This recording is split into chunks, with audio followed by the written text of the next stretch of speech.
Welcome. मैं Radha Krishna ID के coaching campus के यूट्यूब चैनल में आप सभी लोगों का स्वागत करता हूं। आज का हमारा जो टॉपिक है करंट अफेयर्स के अंतर्गत हम लोग जो पढ़ने वाले हैं आज, वो आप जितने भी विद्यार्थी आज भारत देश में हैं उनको मैं कुछ बताना चाह रहा हूं कि जो लॉकडाउन की स्थिति है इसमें परीक्षाओं को लेकर क्या हो सकता है, पढ़ाई किस तरीके की होगी, किस डिपार्टमेंट के अंदर आता है, जो नौकरियां हैं ये आगे चल करके बढ़ जाएंगी या घट जाएंगी, इन सब चीजों के बारे में मैं आज की क्लास में डिस्कस करने वाला हूं। तो बने रहेंगे अंत तक। मैं चाहूंगा कि आप लोग जो है पूरा का पूरा वीडियो देखेंगे तो काफी चीजें जो है आपको समझ में आ जाएंगी।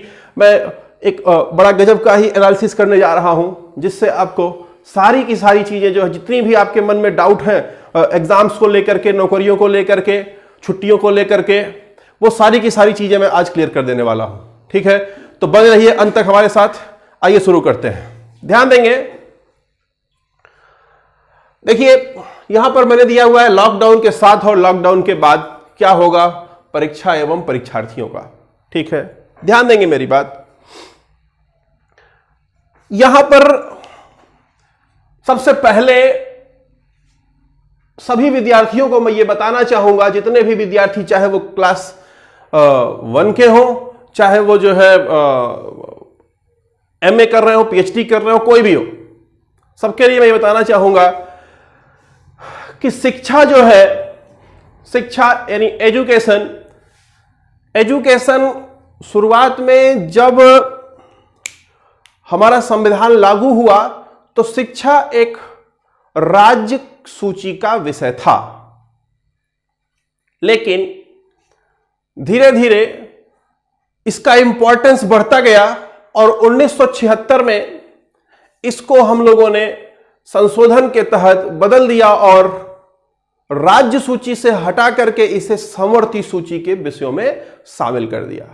ठीक है, मैं जो बताना चाह रहा हूं उसके पीछे बेस अगर क्लियर होगा तभी आप जो है समझ पाएंगे, और इम्तिहान के दृष्टिकोण से इंपॉर्टेंट भी है, खास करके उन लोगों के जो लोग सरकारी नौकरी की तैयारी कर रहे हैं। ध्यान दें, मैटर जो होते हैं हमारे देश में, ये देखो हमारे देश का सारा मैटर है ये। ठीक, शिक्षा, स्वास्थ्य, कृषि, रेलवे, सारा सब्जेक्ट है ये, है ना। बोलता है कि इसमें से कुछ सब्जेक्ट राज्य को दे दिए जाएंगे, है ना। बोलता है वो सब्जेक्ट, जो सब्जेक्ट लोकल महत्व के होंगे उन्हें राज्य को दे दिए जाएंगे, और वो सब्जेक्ट, जो सब्जेक्ट राष्ट्रीय महत्व के होंगे उन्हें केंद्र को दे दिए जाएंगे। क्लियर है। और बोलता है कुछ ऐसे सब्जेक्ट जो दोनों के लायक हों उसे दोनों को दे दिया जाएगा, यानी कि जो दोनों को दिया जाएगा उसे समवर्ती सूची कहेंगे। मैं ये बता क्यों रहा हूं, वो इसलिए क्योंकि डिसीजन कौन लेगा आपको पता होना चाहिए। लॉकडाउन के बाद या अभी लॉकडाउन के दौरान पढ़ाई कैसी होगी, क्या स्ट्रेटजी अपनाएगी सरकार, कौन डिसीजन लेगा, यह जानना जो है जरूरी है, इसलिए मैं ये आपको बता रहा हूं। ध्यान देंगे, जब तक ये राज्य सूची का विषय था तब तक केवल और केवल उस पर राज्य का एकाधिकार था, राज्य उसका सारा खेल करती थी, सारा सब कुछ उस पर देखती थी। ठीक, ध्यान देंगे मेरी बात। जब यह समवर्ती सूची में आ गया तो समवर्ती सूची में आने के कारण इस पर राज्य भी कानून बना सकता है और केंद्र भी कानून बना सकता है, लेकिन बोलता है कि जब दोनों में विरोधाभास होगा, किसमें किसमें, राज्य और केंद्र के बनाए गए कानूनों में विरोधाभास अगर हो गया तो केंद्र द्वारा बनाया गया कानून मान्य होगा, राज्य वाला बनाया गया कानून मान्य नहीं होगा। तो जैसे शिक्षा है, शिक्षा एक विषय है किस चीज का, समवर्ती सूची का। समवर्ती सूची पर कानून राज्य भी बना सकता है और केंद्र भी बना सकता है। समझ पा रहे हैं बात आप। जब तक दोनों के नियमों में विरोधाभास ना हो तब तक, ध्यान देंगे, तब तक दोनों नियम चलेंगे। लेकिन अगर कोई ऐसा नियम है जो दोनों एक दूसरे के विपरीत हैं, विरोधाभास है, तो केंद्र वाला माना जाएगा, राज्य वाला वहां पर नहीं मान्य होगा। ये बेसिक चीज है। यहां बात समझ में आ रही है? क्लियर? तो राज्यों के पास अधिकार है, केंद्र के पास भी अधिकार है निर्णय लेने का कि शिक्षा किस तरीके से होगी आगे की। ठीक है, आगे बढ़ते हैं। 2009 में शिक्षा को ध्यान देंगे, ये बोला कि शिक्षा का जो अधिकार है, अनुच्छेद 21A में जो है, बोला कि जो भी बच्चा 6 साल से 14 साल तक का है देश के अंदर, वह मुफ्त शिक्षा का अधिकारी होगा। ठीक, उसके लिए शिक्षा में किसी तरीके की कोई बाध्यता नहीं आनी चाहिए। यहां तक समझ पा रहे हैं बात आप? ध्यान देंगे, अब इन्हीं चीजों पर सरकार अब आगे निर्णय लेने वाली है। दो बात क्लियर हो गई है। पहली चीज क्या? शिक्षा का अधिकार अब हमारा मौलिक अधिकार है। ठीक, उसमें कोई गरीब है, कुछ है, तो 14 साल तक उसे मुफ्त शिक्षा की व्यवस्था सरकार कराने की जिम्मेदारी है। क्लियर? चाहे लॉकडाउन की स्थिति हो, चाहे विषम परिस्थिति हो, कोई भी परिस्थिति हो। तो अब इस लॉकडाउन की परिस्थिति में जबकि शिक्षा हमारा मौलिक अधिकार है, तो कैसे हम शिक्षा को अर्जित कर पाएंगे, कैसे शिक्षा को पाएंगे, उस पर जो है सरकारें नियम बनाने जा रही हैं। क्या होने वाला है वो सारी चीजें मैं चर्चा करने जा रहा हूं। बने रहिएगा अंत तक। मेरा ये आप लोगों से दरख्वास्त है, रिक्वेस्ट है, अंत तक बने रहिएगा, तभी आपको चीजें बेहतर समझ में आएंगी। ठीक, तो आइए आगे बढ़ते हैं। अब देखिए, जो विद्यार्थी हैं, देखिए एक न एक समय पर वो परीक्षा देते हैं। तो मैं जनरली विद्यार्थियों को नहीं, मैं परीक्षा और परीक्षार्थियों में बांट रहा हूं। परीक्षा और परीक्षार्थी। ठीक, विद्यार्थी ठीक है, लेकिन परीक्षार्थी में बात कर रहा हूं, परीक्षा और जो परीक्षा देने वाला है। ठीक, तो अगर बात करेंगे, जो परीक्षाएं हो रही हैं और जो परीक्षा देने वाले हैं, उन्हें दो ब्रॉड कैटेगरी में बांट दिया जाएगा, दो बड़े बड़े विभागों में बांट दिया जाएगा। एक तो आपका हो जाएगा नौकरियों के लिए, सरकारी नौकरियों के लिए, सरकारी नौकरियों के लिए इम्तिहान जो होता है, सरकारी नौकरियों के लिए जो परीक्षा होती है, एक वो हो गया। और दूसरा हो गया आपका एकेडमिक। ठीक, एकेडमिक की बात करें तो आपका LKG, UKG, कक्षा 1, 2, 3, 4, 5 से लेकर के BA, MA, B.Ed, M.Ed जो भी होता है वो, उसके बाद PhD, DLit जितना सब होता है, वो सब पूरा आपका एकेडमिक है। क्लियर? ध्यान देंगे मेरी बात। एकेडमिक की जो पढ़ाई है, पूरी शिक्षा को बेसिकली 3 भागों में बांटा गया है। प्राथमिक स्तर, माध्यमिक स्तर और उच्च स्तर। ठीक, तो ध्यान देंगे, प्राथमिक स्तर में 1 से 8 तक आ गए, फिर उसके बाद 9 से 12 तक माध्यमिक स्तर हो गया, है ना, इसी में उच्चतर माध्यमिक सब होता रहता है। और इसके बाद ग्रेजुएशन से लेकर के उसके ऊपर सब जो है हायर एजुकेशन हो गया। क्लियर है? अब ध्यान देंगे मेरी बात, ये तीनों ही मतलब आपका चाहे प्राथमिक हो, चाहे माध्यमिक हो, चाहे उच्च हो, ये तीनों ही तरह के शिक्षाएं दोनों सरकारें, केंद्र सरकारें और राज्य सरकारें दोनों मैनेज कर रही हैं, है ना। ध्यान देंगे मेरी बात, यहां पर शिक्षा का अधिकार मैंने बताया अनुच्छेद 21A, 6 से 14 साल तक के बच्चों को मुफ्त शिक्षा की व्यवस्था सरकार कराएगी। अब लॉकडाउन की स्थिति है, लॉकडाउन की स्थिति में वो स्कूल नहीं जा सकते, क्या होगा। अब दिल्ली ने यह मॉडल चुन लिया है, शुरुआत दिल्ली ने कर दी है ना। केजरीवाल सरकार ने, मनीष सिसोदिया मुख्यमंत्री, उप मुख्यमंत्री क्या कहते हैं, शिक्षा मंत्री हैं, वहां पर शुरुआत हो चुका है। वो मॉडल धीरे धीरे अन्य प्रदेशों में भी लागू होने वाला है। देखिए क्या है, कि ये जो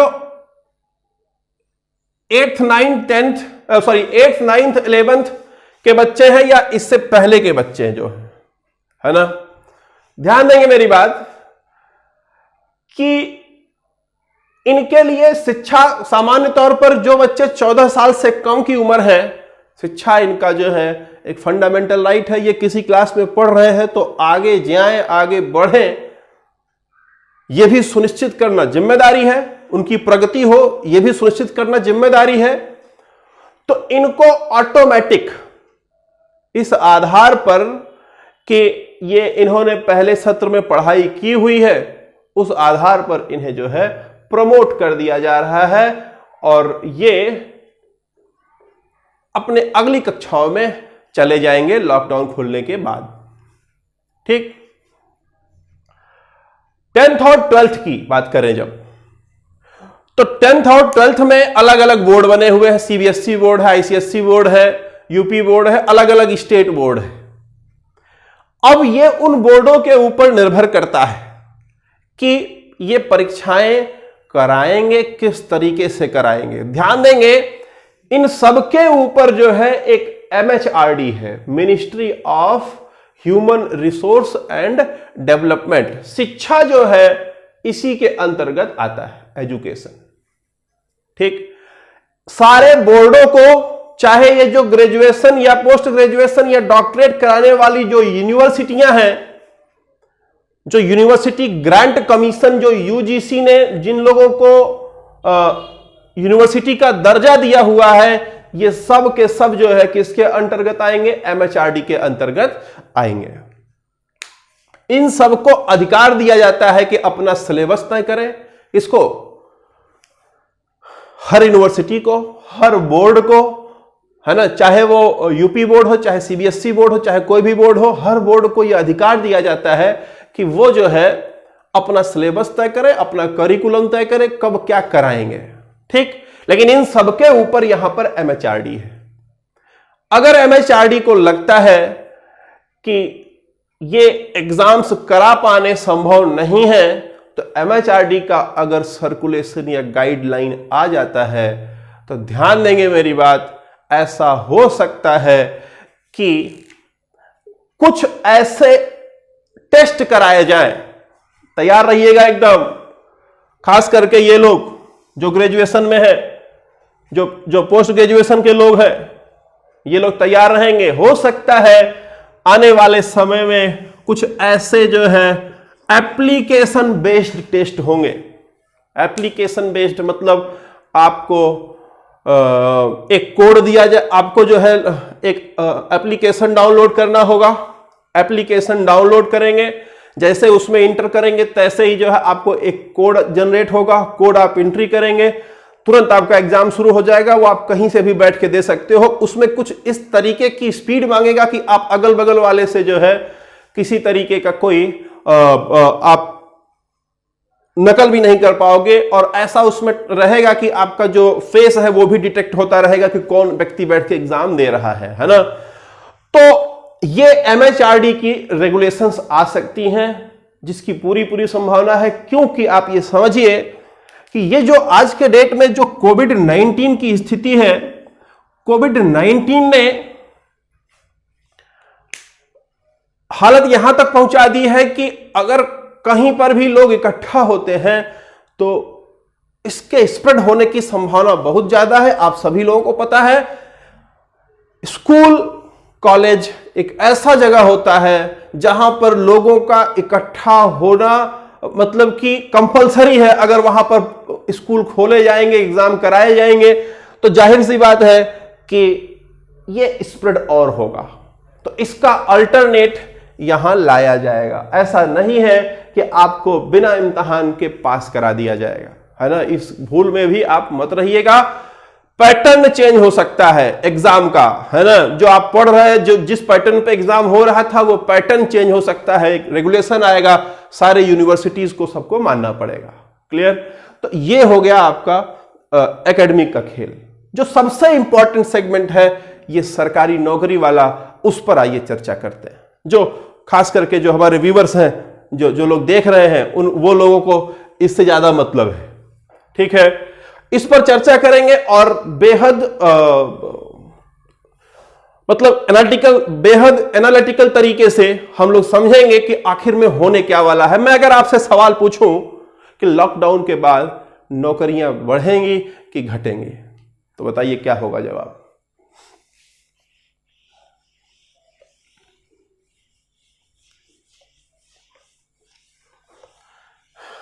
आप लोगों को लग रहा होगा कि लॉकडाउन के बाद नौकरियां, सरकारी नौकरियों की मैं बात कर रहा हूं, सरकारी नौकरियों की बात मैं कर रहा हूं, आपको लग रहा होगा कि लॉकडाउन के बाद सारी चीजें खराब हो गई हैं तो नौकरियां कम होंगी, छटनी होगी।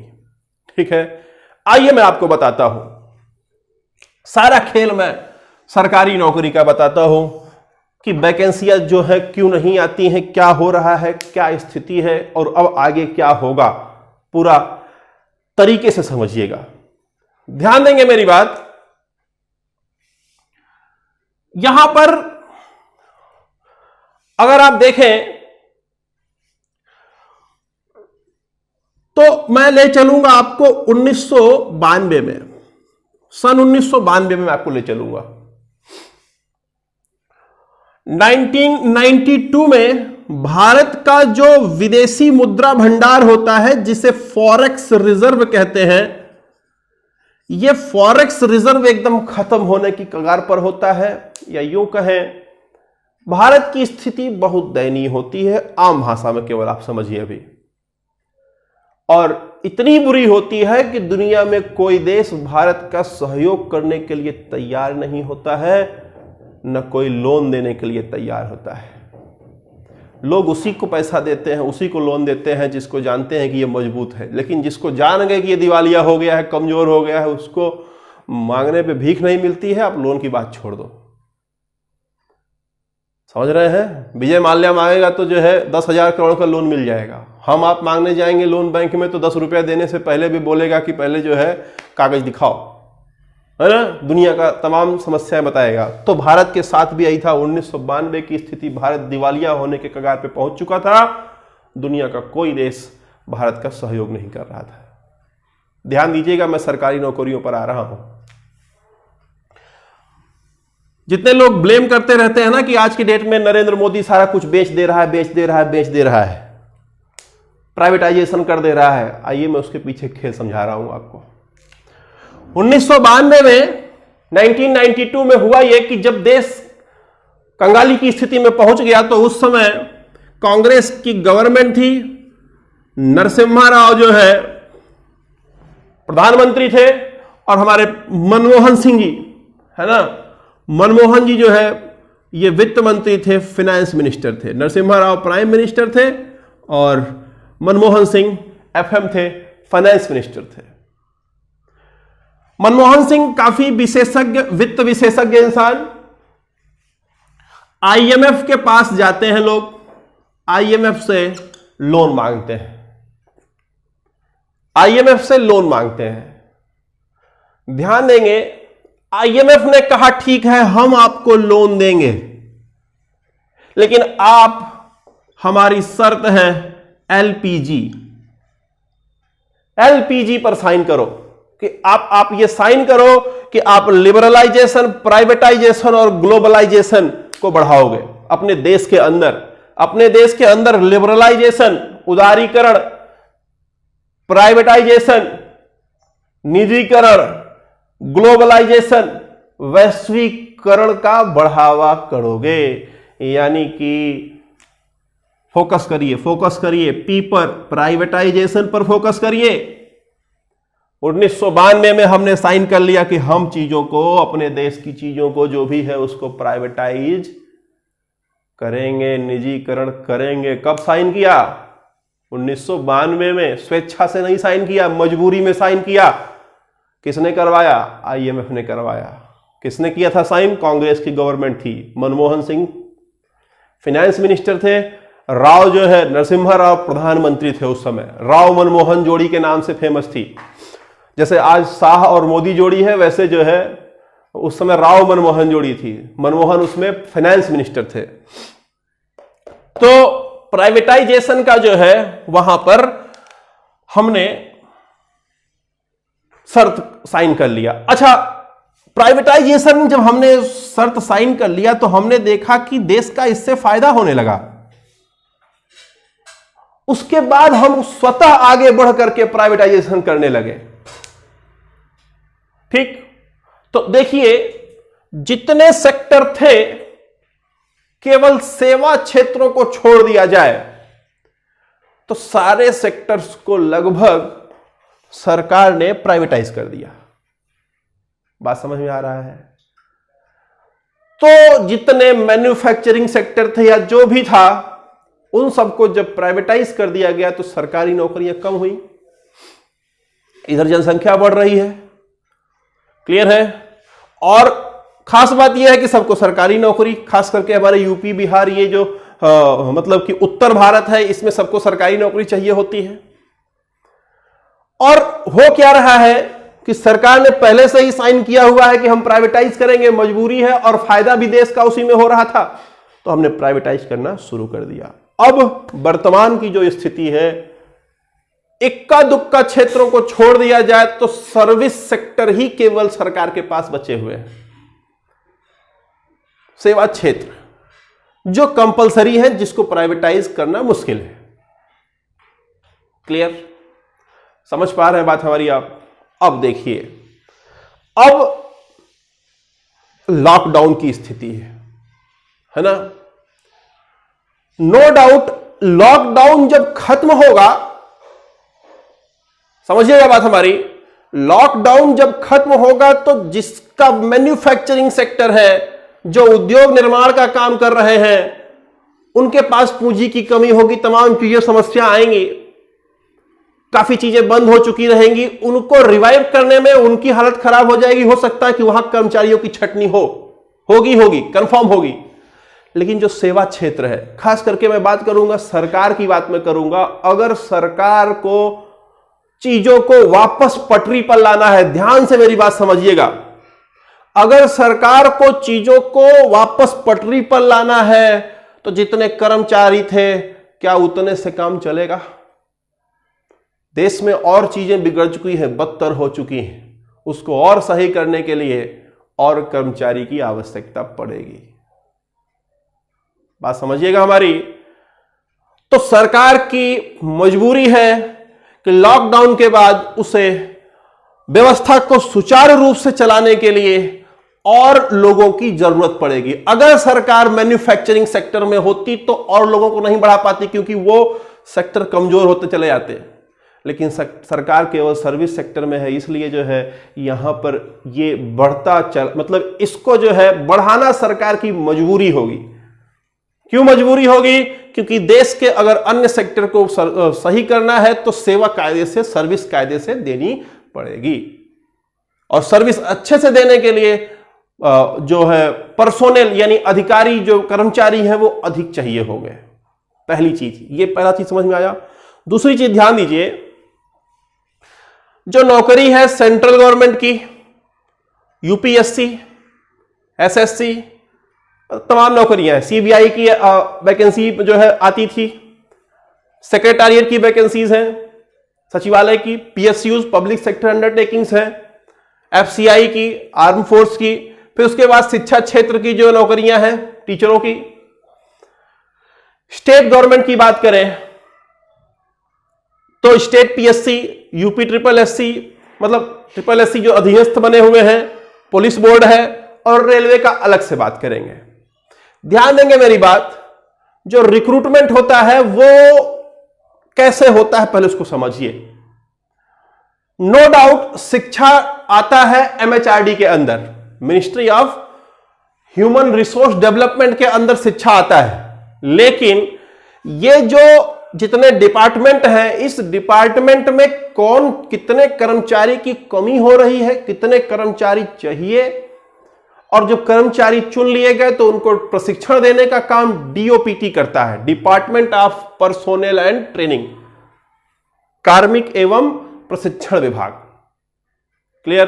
कार्मिक एवं प्रशिक्षण विभाग का काम क्या होता है कि वो पता करती है कि भाई हर साल कि कहां पर कितनी वैकेंसीज हैं, कितना जरूरत है, और वो जरूरत किसके आधार पर होता है? काम के हिसाब से। तो लॉकडाउन के बाद काम बढ़ने वाला है, सरकार का काम तो कम नहीं होने वाला है, काम बढ़ने वाला है। तो जाहिर सी बात है कि और मैन फोर्स चाहिए, पहली चीज। दूसरी चीज ये है कि ये जो लॉकडाउन की स्थिति है, इसमें जो रिक्रूटमेंट होने थे वो नहीं हो पाए। क्लियर है?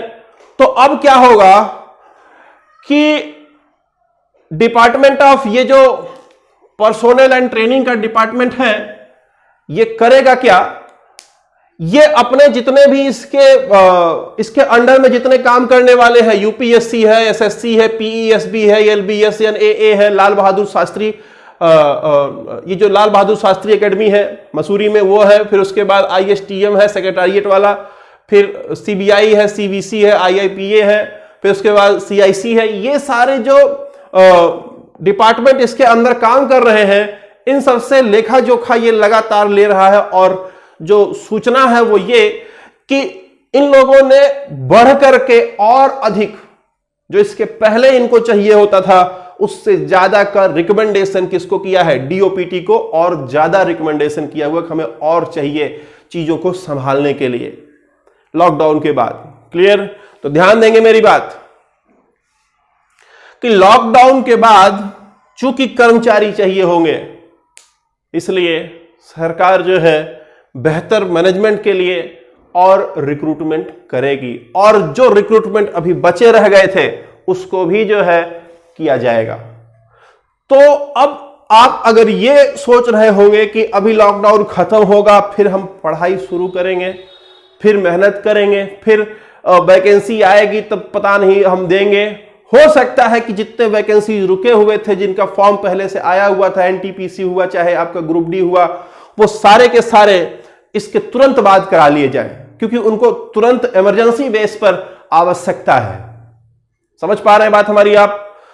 अब देखिए इसमें और इसमें अंतर क्या होगा। इसकी पढ़ाई में सरकार आपका मदद करेगी, ये एकेडमिक की पढ़ाई में सरकार आपका मदद करेगी। शिक्षा के अधिकार के तहत आपको उपलब्ध करवाएगी तमाम तरीके के, मतलब जो है शिक्षा, जो एजुकेशन है वो उपलब्ध कराएगी। यहां तक कि आपको पढ़ने के लिए हो सकता है कि टैबलेट और मोबाइल डेटा भी, जो नेट का डेटा होता है, वो भी आपको उपलब्ध करवाए। यहां तक भी होगा, क्योंकि शिक्षा का अधिकार हमारा मौलिक अधिकार है। ठीक है? तो ये हो सकता है इधर, लेकिन इधर वाले में कुछ नहीं होने वाला है। इधर वाले में सरकार आपका कोई सहयोग नहीं करने वाली है, इसमें आपको खुद पढ़ना पड़ेगा। क्लियर है? जिसको लेकर के हम लोग, बेसिकली मैं बात कर रहा हूं आईडी के कोचिंग कैंपस की, हम लोग काफी तत्पर हैं, खास करके इनको लेकर के कि आप अभी से जो है मेहनत करें, अभी से जो है इस तरीके से अपने आप को बना लें कि जैसे लॉकडाउन के बाद अगर ऐसी स्थिति बने कि तुरंत एग्जाम होने वाले हैं, तो आप उसको क्रैक कर सकें। चैनल पर मैं सब कुछ अपलोड कर रहा हूं। जीएस सारा पार्ट हो रहा है अपलोड, मैथ हो रहा है, रीजनिंग हो रहा है ना। ये जो मेन सब्जेक्ट है ये हो रहा है, आपका हिंदी और इंग्लिश बच जाता है, वो भी कुछ दिनों में अपलोड होना शुरू हो जाएगा। और मैं, आप जितने लोग यहां पर हैं, देखिए जितने लोग सुन रहे हैं, देख रहे हैं, मैं आपको बार बार बोलता हूं कि शिक्षा का मतलब क्या है। शिक्षा का मतलब है सिर्फ नंबर पा लेना नहीं। शिक्षा का मतलब होता है आपके व्यवहार में परिवर्तन। व्यवहार में जो परिवर्तन है वही शिक्षा का असली मकसद होता है। तो आप अपने अंदर कैसा परिवर्तन ला रहे हो, किस तरीके से आप अपने आप को पॉजिटिव बना रहे हो इस लॉकडाउन की स्थिति में। और मैं बता दूं आपको, हो सकता है ऐसा कि ये लॉकडाउन और लंबा खींचे। कारण उसके पीछे है कि वैक्सीन तो ढूंढ नहीं पा रहे हम लोग, और वैक्सीन नहीं ढूंढ पाएंगे तो जाहिर सी बात है कि इसका कोई इलाज नहीं होगा। और जब तक इलाज नहीं होगा तब तक इकट्ठे बैठना पब्लिक में अलाउ नहीं होगा। तो खास करके शिक्षण संस्थान, कोचिंग, ये सब जो है काफी समय तक हो सकता है बंद रहे। तो आप अगर इंतजार करोगे कोचिंग खुलेगी ऑफलाइन चलेगा तब पढ़ाई शुरू करोगे, काफी लेट हो जाएगा। हम लोग आपके लिए दिन रात मेहनत कर रहे हैं। सारे के सारे टीचर्स मैंने बुला लिए हैं और सब लोग जो है आपके लिए काम कर रहे हैं, मेहनत कर रहे हैं। आप अगर मेहनत करोगे तो हो सकता है कि इसके बाद का जो रिजल्ट हो काफी फ्रूटफुल देखने को मिल सकता है। अपने अंदर परिवर्तन की जो मैं बात कर रहा हूं वो परिवर्तन लाइए। कलम कॉपी लेके बैठिए पढ़ने, भले ही ऑनलाइन पढ़ रहे हैं, कलम कॉपी लेके बैठिए पढ़ने। सारी चीजों का आउटपुट निकालिए, ऐसा पढ़िए कि आप सेलेक्ट हो सकें। केवल टाइम पास करने से कोई फायदा नहीं है। और मैं एक बात कहना चाहूंगा कि आप लोग वीडियो देख रहे हैं और इस चैनल पर जो भी वीडियोज अपलोड हो रहे हैं, बेसिकली मैं बात कर रहा हूं जो भी जीएस के वीडियोज अपलोड हो रहे हैं, मैं दावे के साथ कह रहा हूं आपसे कि आप पूरे YouTube चैनल पर कहीं पर भी आप अपना जो सब्जेक्ट आपको पढ़ाया गया है उसको उठा लेना और कोई और चैनल उठा लेना, कोई भी, और आप तुलना करके देख लेना कि आपको जो पढ़ाया जा रहा है वो किस लेवल का है, किस क्लास का है। दुख इस बात का है कि बहुत सारे ऐसे भी चैनल हैं जो हम लोगों का कंटेंट है उससे काफी ऐसे कंटेंट है जिसका कोई मैटर नहीं है, जिसमें कुछ है नहीं, लेकिन उसके व्यूअर्स सब्सक्राइबर्स कई गुना अधिक हैं हम लोगों से। मैं आप लोगों से ये रिक्वेस्ट करना चाहता हूं कि आप लोग ही हमारे ब्रांड एम्बेसडर हैं। आप ही बताएंगे लोगों को कि किस तरीके की पढ़ाई हो रही है, क्या क्या चीजें हो रही हैं। तो मैं चाहूंगा कि आप सभी लोग इसको, चैनल को प्रमोट करने का काम करें एक बार। और मैं ये गारंटी के साथ बोल रहा हूं कि जो मैटर, जो पढ़ाई आपको इस चैनल पे मिलेगी कहीं पर नहीं मिलेगा। ये चैलेंज है। और ना यकीन हो तो आप दो चार जो चीजें आपको पढ़ाई गई है अभी तक, जो मैंने पढ़ाया है, चाहे राष्ट्रपति पढ़ाया हो, उपराष्ट्रपति, लोकसभा, जो भी पढ़ाया है, चाहे इकोनॉमी में डिमांड सप्लाई पढ़ाया है, जो भी पढ़ाया है, आप उठा लो, अपना वीडियो उठा लो और उसके बाद पूरे YouTube को खंगाल डालो। देख लो आप कि कहां पर मैटर आपको, कहां पर तथ्य, कहां पर सब्सटेंस अच्छे मिल रहे हैं आपको। फिर आपको समझ आएगा कि जो आपको पढ़ाया जा रहा है वो किस लेवल का पढ़ाया जा रहा है। ठीक है, उम्मीद करते हैं कि आप चीजों को समझ पा रहे हैं। यहां तक कि मैं देखता हूं कि आप लोग पढ़ते हैं, पढ़ने के बाद एक कमेंट तक भी नहीं कर पाते हैं। देखिए, कमेंट करने पे मुझे अपना वो नहीं चाहिए होता है कि आप कमेंट करोगे तो मुझे अच्छा लगेगा, लेकिन एक चीज समझो कि चैनल के ग्रो करने में कमेंट का बड़ा योगदान होता है। अगर आप कमेंट करते हो तो चैनल को ग्रो करने में ये काफी मदद करता है। ये शायद आप लोगों को पता होगा। तो आप सोचिए, पढ़ते हैं लेकिन उसके बाद आप एक कमेंट तक नहीं कर पाते हैं कि क्या चल रहा है, कैसा चल रहा है। उम्मीद करते हैं कि आगे से आप लोग इन चीजों पर ध्यान देंगे, थोड़ा सा सहयोग जरूर करेंगे। ठीक है, मेहनत करते रहिए, ध्यान देंगे कि ये सारी चीजें जो है, जो मैंने बताई हैं, ये एनालिसिस मैंने किया हुआ है, इस पर मेहनत करिए। और ये सारे लोगों को, जितने भी तैयारी करने वाले लोग हैं, चाहे वो पढ़ाई करने वाले लोग हैं, सबको ये जो है आप लोग फॉरवर्ड करिए, जिससे अधिक से अधिक लोग जो है इसको जाने। क्लियर? Thank you.